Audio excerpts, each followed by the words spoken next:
এই সুবিবাদের মানুষ কাউরে আঘাত করে না, বাউলের একার আঘাত করে না। কেন আমাদের এইভাবে অতর্কিত হামলা করলো মাদ্রাসায় ছোট ছোট বাচ্চা দিয়া?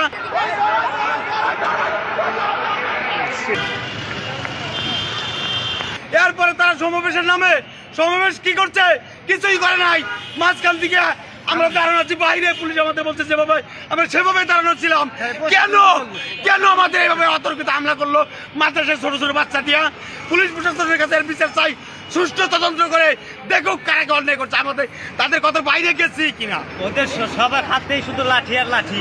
প্রশাসনকে একটা বার হাতের লাঠি দেখলো না, কেন আমাদের সাইড পরিষ্কার করলো আর কেন এই আপনারা কাইকে দেখছেন, আপনারা মাদ্রাসা দেখছেন, সাংবাদিকের উপরে হামলা হয়েছে, প্রায় সাংবাদিকের উপরে তারা হামলা করতেছে। এই তৈরি জনতা জঙ্গি গোষ্ঠীর কাছ থেকে 18 কোটি মানুষ বাঁচতে চায়, একটু মুক্তি চায়। এরা পুলিশ হত্যার আসামি, এরা পাগল হত্যার আসামি, এরা থানায় অস্ত্র লুটপাটের আসামি, এরা 71 সালের রাজাকারের। এই দেশটার রাজাকার বানতে তো হবে না, আমরা একটা ব্যবস্থা করবে ইনশাল্লাহ।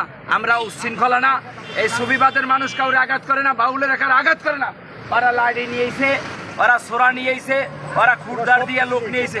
অস্ত্রপাত দিয়ে কোনোদিন ইসলাম কায়েম হয় না, তারা উগ্রপন্থী। এটা বাংলাদেশের মানুষ জানে, আমাদের কিছু বলার নেই।